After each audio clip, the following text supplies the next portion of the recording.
She was drawn in by the strange cries coming from the water tank. Suddenly, a large hand slapped against the glass. Get them out! But before she could get a good look at what was inside, she was kicked out of the lab. Elisa and her best friend Zelda both worked as janitors there. Their job was supposed to be simple, just clean up and go home. But that day, agonizing screams echoed from the laboratory. They looked over just in time to see the facility's head officer stumble out in agony, collapsing to his knees in a pool of his own blood. Help! He's losing blood! Help! Terrified, Zelda grabbed Elisa and got out of there fast, but being the cleaning crew, they were soon called back to mop up the mess. Staring at the blood-soaked floor, Zelda urged Elisa to hurry up. She didn't want to spend one more second in this godforsaken place. When Elisa dumped a bucket of water on the floor, it washed out 2 severed fingers. Without missing a beat, she calmly picked them up. Oh, it's a finger. It's 2 fingers. Okay. Put them away and just wait here. Zelda freaked out and ran to get help. Meanwhile, Elisa discovered a creature in the tank unlike anything she'd ever seen. Blood was seeping from its abdomen. Clearly, it had been through hell in here. The next day, overcome with curiosity, Elisa snuck back into the lab. She tapped a hard-boiled egg against her spoon, and the water immediately stirred in response. The creature seemed to sense her kindness and slowly swam over, rising to stand before her.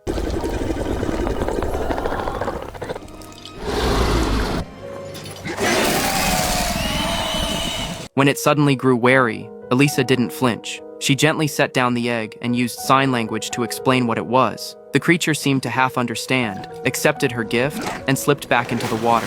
This first encounter sparked a mutual trust between them. Remarkably, after seeing it just once, the creature learned to sign the word for egg. From then on, Elisa brought eggs to share with him every day. She even played music for him. He would quietly accept her offerings before diving back underwater. But whenever she playfully turned off the music, he'd surface and make sounds, urging her to keep it going.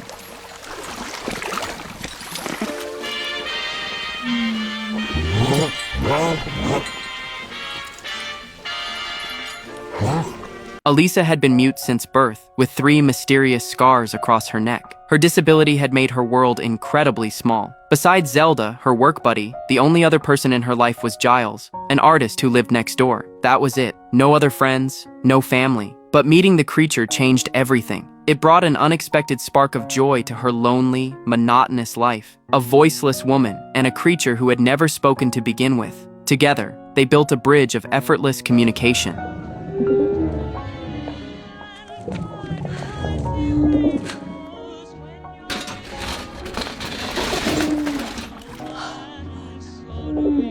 They became kindred spirits, and all of this was being watched from the shadows by a scientist. The next day, Elisa went to deliver eggs as usual, but when she walked in, she found the creature chained up, his body covered in wounds from torture. Then footsteps approached, and she had no choice but to hide behind some equipment. Richard, the head officer, was still fuming about the 2 fingers this thing had bitten off.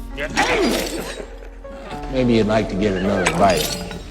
Go ahead. Armed with an electric prod, Richard took out his rage on the helpless creature. Just then, a top-ranking general arrived to observe this fascinating specimen. Richard continued to belittle the creature, scoffing at why the Amazonian natives would worship something like this as a god. To him, it was nothing but a dangerous animal. But the scientist who had witnessed last night's events looked at the creature on the floor with genuine sympathy. He knew prolonged exposure to air was causing it tremendous suffering. He pleaded to have it returned to the water, but the officers couldn't care less. Richard even pointed out that thick cartilage on its chest made X-rays useless. He suggested they just cut it open to study it. We need to vivisect this thing. No. Take it apart. No. Learn how it works. No, that would defeat the purpose.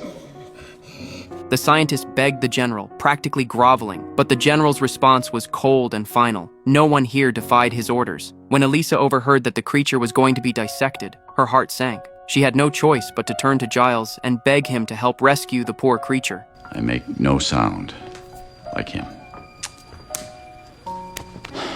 In Elisa's eyes, she and the creature weren't different at all, except in appearance. Both were alone in the world. Both were vulnerable outcasts. The way he looks at me, he doesn't know what I lack or how I am incomplete. He sees me for what I am, as I am. He's happy to see me. The creature had become deeply important to her. She had every reason to save him, but Giles was struggling just to get by. Pained, he turned her down and went off to deal with his own problems. He brought his prized artwork to a gallery owner, hoping for a promising partnership. Instead, the man brutally dismissed his work as worthless. The waiter at a nearby diner, however, praised his paintings and called Giles the most refined customer he'd ever met. Giles thought he'd finally found a kindred spirit and eagerly tried to befriend him. I'd like to get to know you better. What the hell are you doing, old man? Giles apologized for being too forward, but at that moment, the waiter suddenly chased out a black couple who had just walked in. Giles was instantly disillusioned. You don't need to talk to them like that. You should go too. Dropping the act, the waiter coldly kicked Giles out too. Having witnessed such ugly hypocrisy, Giles finally realized that Elisa was the only person who truly appreciated him. He understood why she wanted so desperately to save the creature. Whatever this thing is, you need it. So, you just tell me what to do.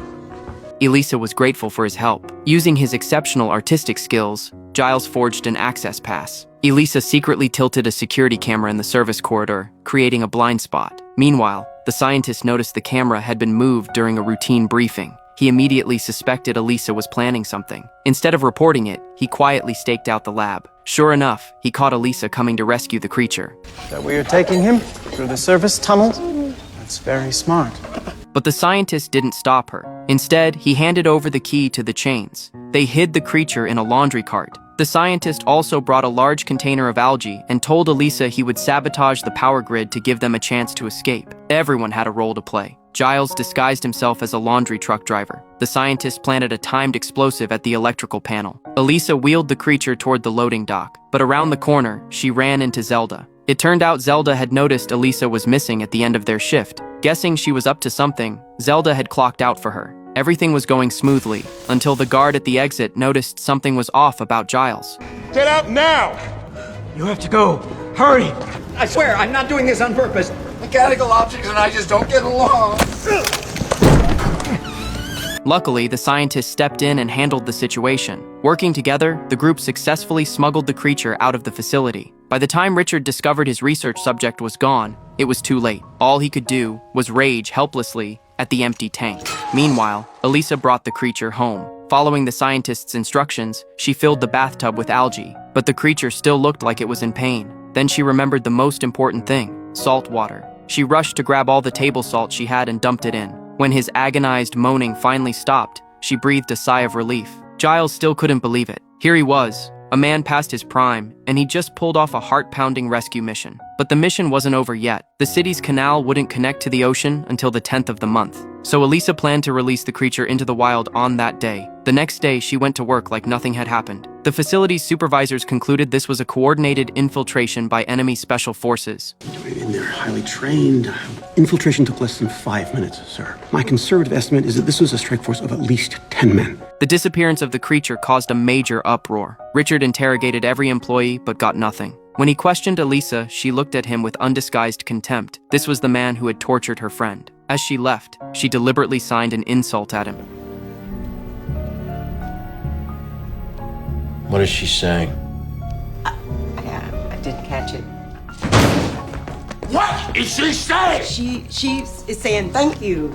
Her silent defiance infuriated Richard, but there was nothing he could do. He had no leads on the creature's whereabouts. Back at the apartment, Giles passed the time by sketching the creature. But being older, he didn't have the energy. Before long, he dozed off. The creature took the opportunity to slip out of the room. Everything around him was fascinating and new. Then a cat's meow caught his attention.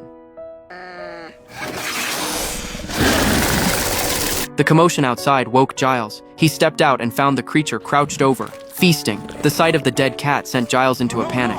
Startled, the creature fled and accidentally scratched his arm. When Elisa got the message, she rushed home to check on Giles. But he brushed off the pain and urged her to go find the creature first. He's a wild creature. We can't ask him to be anything else. Eliza, go find him. Go. Go. Go. Frantic, Elisa had no idea where to start looking. Luckily, the creature had unknowingly left bloody claw marks on the wall. She followed the trail to the rundown movie theater downstairs. Fortunately, business was so bad there were barely any customers, so no major damage was done. When the creature saw Elisa, all his fear and panic melted away. Back at the apartment, he showed no aggression toward the other cats. He even seemed remorseful about what he'd done to Giles. The creature took Giles's hand, and the two touched each other's heads. A soft blue glow emanated from his body. Then he gently grasped Giles's injured arm. You did that, but it's okay. So, ooh, I don't think that's sanitary.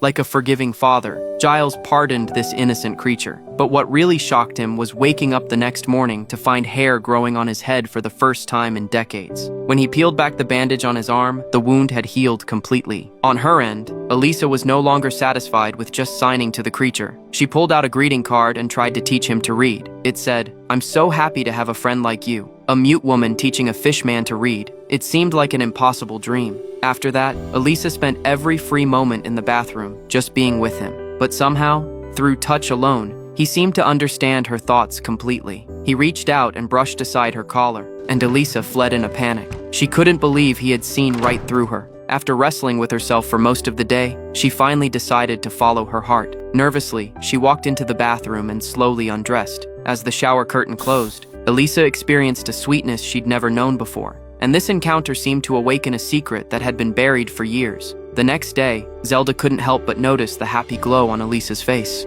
Why? How? Does he have a... Elisa tried to explain in sign language. Though Zelda didn't fully understand, she accepted it with respect. But after that night, Elisa grew bolder. She plugged the drain, turned on the faucet, and stuffed towels under the door. She let the room fill with water. This, of course, was a nightmare for the movie theater below. The few customers they had complained about the leaks and demanded refunds. The furious owner came banging on Elisa's door. I have 4 paying customers. I got the water refund. It's probably a pipe. I'll take care of it. After the landlord stormed off, Giles let himself in with his spare key. Seeing water seeping out of the bathroom, he assumed the creature had gotten into trouble again. But when the flood came rushing out, Giles witnessed a love story that would stay with him forever. They'd been friends for years, but he had never seen Elisa smile like this. He said nothing, quietly giving them their privacy. Afterward, Giles was genuinely happy, for his friend's newfound joy, and for the creature's miraculous healing powers. But what no one expected was that being away from salt water for so long was taking its toll on the creature himself. His scales were falling off, and his body was growing weaker by the day. The canal still wasn't open yet. Zelda found Elisa crying helplessly in the locker room. She had no idea things had gotten this bad. This isn't good. I'm gonna call Dr. Hofstadter. Zelda couldn't reach the scientist either. That was because Richard was torturing him at that very moment. The general had lost patience and given Richard an ultimatum: produce the creature within 2 days or lose everything. So Richard turned his attention to the one person who'd shown the creature any compassion. His gamble paid off. The mild-mannered scientist eventually broke. He mockingly told Richard he'd been outsmarted by a cleaning lady. Learning that the culprit had been under his nose the whole time, Richard stormed into Zelda's home that night, demanding to know where the creature was. To protect her friend, Zelda refused to say a word. But her cowardly husband couldn't take the pressure and gave Elisa up. Thank you very much, Mr. Fuller, for your assistance. Furious, Zelda rushed to warn them. She was disgusted by her husband but had no time to argue. She immediately called Elisa. Sure enough, by the time Richard arrived, they were already gone. But the markings on the wall gave away where they were headed. The group had already stumbled to the waterfront. Giles was heartbroken to let the creature go. He grabbed his hand, and the two shared their special farewell ritual. But at the last moment, the creature didn't want to leave his love behind. He begged Elisa to come with him.